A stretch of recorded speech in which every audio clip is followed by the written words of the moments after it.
Travis Hunter made it clear which position he wants to play at the pro level. This is your Denver Sports Daily for February 28th. The biggest stories, the latest news. It's Denver Sports Daily. 2024 Heisman winner Travis Hunter was a media sensation, obviously, mostly due to the fact that he was incredible on both sides of the ball. Now, there has been a lot of speculation on which side he will choose to play when he gets drafted to the NFL, and it's clear he's going to get drafted. There's no need to speculate that. He even commented yesterday on how he wants to be the first overall pick to the Tennessee Titans. Now, he said, "I'm going to play both," Hunter told reporters. That's a lofty goal. Now, playing both sides in the NFL hasn't ever really been done at the level Hunter looks to do it at. And he commented on that, saying, "They say nobody has ever done it, for real, the way I do it. But I tell them I'm just different. I'm a different person." That's confidence right there. That's the kind of confidence you want from a guy that you're looking at drafting. Now, there's only a few notable players who have successfully played both sides of the ball. One of those players being Deion Sanders, who was primarily a cornerback, but did take snaps as a wide receiver with the Cowboys. He was great. He had some 36 catches in 1996. Also, Troy Brown on the Patriots was a wide receiver and cornerback, but he's clear. He's very clear and concise what he said there.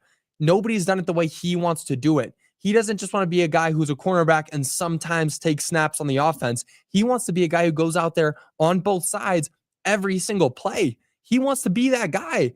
Now, last season, Hunter finished with 96 catches for 1,258 yards and 15 touchdowns to go along with 4 interceptions, 11 pass deflections, and 36 tackles. Those are insane stats to have at the college level, and obviously you won the Heisman for that. But I really don't think he'll be able to play both sides of the ball at the highest level in the NFL. College is one thing, but the transition is going to be shocking for him. The level of activity at a pro level is much higher than college. It's just not the same. So again, it's a great goal to have. It shows he's got the fire, but there's just a very slim chance that he's going to be able to transition and bring all of those skills that he had in college with him to the pro level.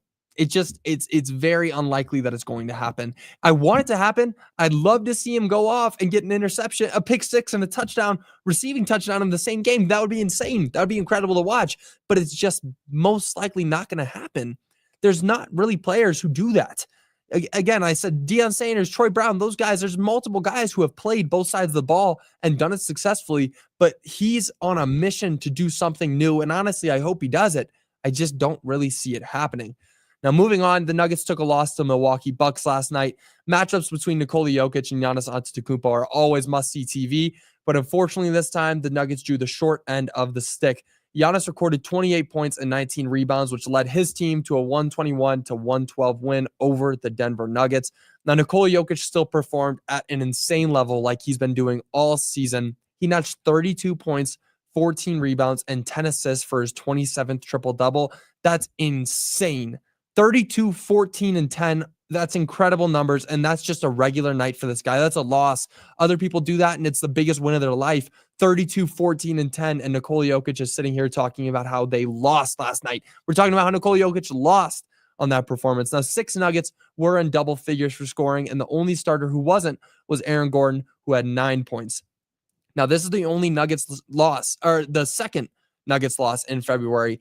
They've been hot, but losing games like this to other championship contenders is never good. You want to go out there to Eastern Conference teams and stamp your name on their court. That's what you got to do. You go out there and you get big wins against teams like the Bucks, who are on a tear. They obviously want to go back and win another championship, just like the Denver Nuggets. You got to show them that the West is the best. That's where it all is. It's coming from the West. Now, after this loss, the Nuggets are now 38-21 and back down to 3rd in the West. Now, the good news is the Nuggets play again tonight against the Pistons. And as we've seen so far in this season, the Nuggets are much better on the second night of back-to-backs. It's crazy, the number. But on the first night of back-to-backs, the Nuggets are sitting around 500. They're winning some, losing some. But on the second nights, they're sitting up around 90%. They win games when they're tired. And again, that gives me hope for the postseason. They go out there and they're able to play tired and win against teams like they have been so far this season. That's great news for the postseason. But the unfortunate news of tonight is that they're playing the Pistons, which would be crazy to say last season even. But this season, they're hot. They're actually coming in as underdogs tonight. The Nuggets are underdogs against the Detroit Pistons. They weren't even underdogs last night. It's crazy. The Pistons are good this season, so they got to go out and show them again. The West is the best. You got to go out against these Eastern Conference teams and make them work for it.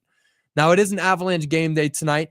The Avs are taking on the Minnesota Wild in their third matchup of the season, and oh boy, this is going to be a good game. Both of these teams look to make deep postseason runs, and they are right next to each other in the Central Division. Minnesota is only 2 points ahead of the Avs, so if the Avalanche can pull out a win tonight, they will be tied up in the standings.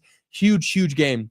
Now, Colorado are the favorites to win this game, mostly due to the fact that they're coming off a big win against the New Jersey Devils, and the Wild star Kaprizov is still out. So, again, should be a great game. Very good goalie matchup coming up. Mackenzie Blackwood playing incredibly for the Avs, and Philippe Gustafsson, one of the better goalies in the league. They're going to be going at each other.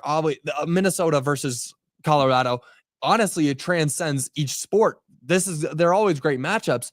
Now, that game tonight will be starting at 7 p.m. with the Avs heading into it as 1-point favorites. It is kind of funny, though, that, you see Minnesota and Denver, Colorado taking on each other in a lot of these different things. You obviously see the Timberwolves and Nuggets have a huge matchup, big rivalry. Obviously, Avalanche fans are not fond of Wild fans. I'm not fond of Wild fans.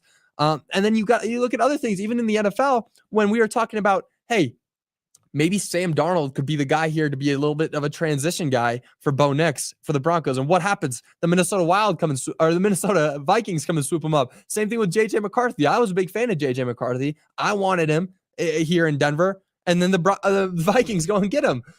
Maybe a little bit more to talk about there. I don't know what that is, but there's obviously something there that Minnesota does not like Colorado. Now, that'll do it for your Denver Sports Daily. I do want to read some of your comments. Good morning, Joey. To me, if he were have to choose, sorry, I'm losing my mind out here. If you were have to choose, I think it would be offense. In the NFL nowadays, it stinks playing defense because of the penalties called. Not many want to play defense. Yeah, I definitely see what you're saying. You've heard it all season. The defensive penalties are just so the disparity between offensive and defensive, what you're allowed to do is wide. The margin is huge.